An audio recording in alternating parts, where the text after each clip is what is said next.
In the previous episode, we reached a critical point. Noticing changes experience, but monitoring collapses it. This distinction alone explains why insight fades, why calm disappears, and why effort so often backfires. And it naturally raises the next question. If attention can tighten systems, if monitoring can stabilize old patterns, then what kind of observation allows change to stay? The answer is not more focus. It is awareness. But awareness is one of the most misunderstood words in self-help, psychology, and even neuroscience. Because most people confuse awareness with attention, and they are not the same thing. Attention narrows. Awareness opens. Attention selects.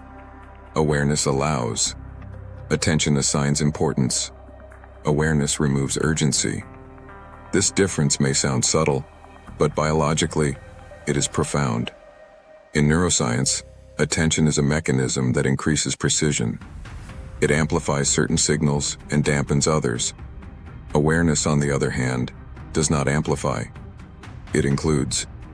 It allows multiple signals to coexist without immediately ranking them.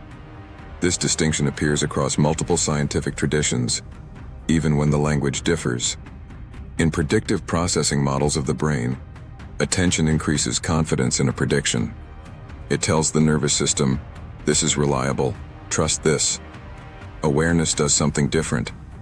Awareness reduces the need for certainty. And reduced certainty is what allows predictions to update. This is where most people get lost. They believe that to change, they must be certain. Certain of their goals, certain of their beliefs, certain of their identity. But certainty stabilizes systems, and stabilized systems do not change. Change requires flexibility. Flexibility requires uncertainty. And uncertainty only becomes tolerable when awareness is present. This is why awareness often feels uncomfortable at first. It removes the familiar structure of control.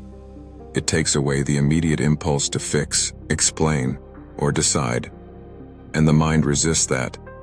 Not because awareness is dangerous, but because uncertainty feels unsafe to systems designed to predict. This is why people often abandon awareness practices. They say, it didn't work. What they usually mean is, I felt out of control. But loss of control is precisely the condition under which systems update. In effective neuroscience, research by Lisa Feldman Barrett shows that emotions are not fixed reactions. They are constructed predictions. And predictions only change when the system receives new information without threat. Threat blocks learning. Awareness removes threat. This is why emotional patterns loosen under awareness, but tighten under pressure. Awareness says, this can be here. Pressure says, this should not be here. Those two messages produce entirely different neural outcomes. In contemplative neuroscience, studies led by Richard Davidson show that non-judgmental awareness alters activity in emotion regulation networks. Not by suppressing emotion, not by replacing thoughts, but by changing the relationship to experience. That phrase, relationship to experience, is essential. Awareness does not change content. It changes context. And context determines how systems behave. In physics, context determines measurement outcomes. In neuroscience, context determines prediction updates.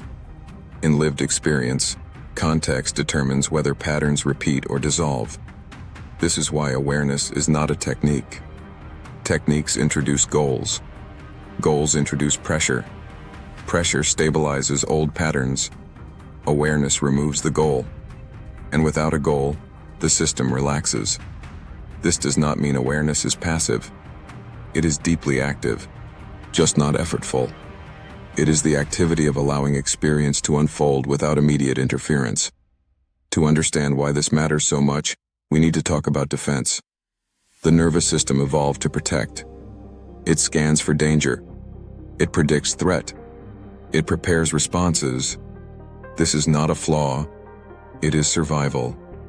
But modern human stress is rarely about immediate physical danger. It is about meaning. What this thought means. What this emotion means. What this reaction says about me. These interpretations activate the same defense systems, and defense systems cannot learn. They can only repeat. Awareness disarms defense, not by convincing the system it is safe, but by removing the need to react. When awareness is present, experience is no longer immediately labeled as a problem. And when something is not a problem, defense deactivates. This is the moment where change becomes possible. Not because you forced it, but because the system is no longer bracing. This is why awareness often produces a sense of relief before it produces change. Relief is the nervous system standing down, and a system that has stood down can reorganize. This principle appears clearly in systems theory. Researchers like Ilya Prigogine showed that complex systems reorganize when they are far from equilibrium, but not under rigid constraint. Too much control freezes systems. Too little structure collapses them. Adaptive change occurs in a narrow window of openness. Awareness creates that window. It loosens constraint without removing structure.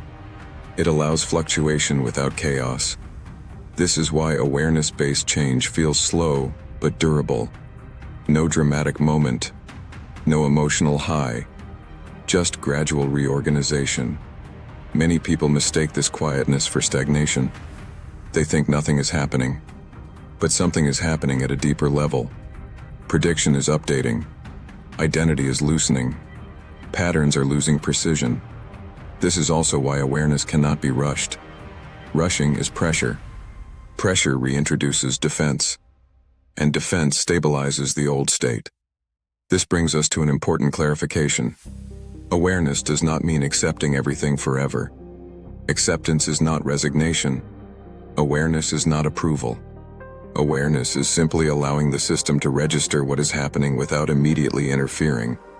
Interference comes in many subtle forms: judging, explaining, correcting, fixing, comparing, tracking progress. Each of these introduces pressure. Each of these tightens prediction. This is why people often say, "I was doing well until I started thinking about it." They were not doing well until thinking. They were doing well until monitoring. Awareness does not monitor. Awareness witnesses. And witnessing is not evaluative. It is inclusive. This distinction appears in philosophical work by Francisco Varela and Evan Thompson, who explored embodied cognition and lived experience. They argued that experience changes not when content is altered, but when the stance toward experience shifts. Awareness is a stance, not a skill. This is also why awareness cannot be faked. You cannot pretend to allow. The system knows. Any hidden agenda becomes pressure. This is where many mindfulness practices fail. They turn awareness into performance. People try to be aware correctly. They try to stay present. They try to maintain the state. And effort returns. Effort is not the enemy. But effort directed at internal control destabilizes change. Effort directed at external action does not. This distinction matters. Awareness works best when it is unremarkable, when nothing special is happening, when there is no expectation of outcome. That is when the system truly relaxes. This brings us back to the observer effect. In its mature psychological form, the observer effect is not about creating reality. It is about changing the conditions under which reality stabilizes. Awareness alters those conditions. Under awareness, prediction becomes flexible. Under pressure, prediction becomes rigid. Rigid prediction produces repetition. Flexible prediction allows novelty. This is why people often report unexpected changes after periods of awareness. Habits weaken. Reactions soften. Choices feel easier. Not because they tried, but because the system updated. This is also why awareness must be repeated. Not intensely, but gently. Repeated exposure to non-interference teaches the nervous system that change does not require threat. Over time, this stabilizes a new baseline. This is where awareness transitions into coherence. Coherence is not holding a state. It is the absence of internal contradiction. Awareness reduces contradiction by removing internal opposition. You stop fighting your experience. And when fighting stops, coherence emerges naturally. This is the bridge to the coherence episode you've already published. Awareness loosens patterns. Repetition stabilizes the new signal. Coherence allows life to respond. This is also where quantum reset fits naturally. Not as a guide, not as a method, but as a way of understanding why effort keeps us stuck, and why gentler states reorganize life more effectively. If you want to explore these ideas slowly, in written form, the book is linked in the description. But nothing here requires you to do anything.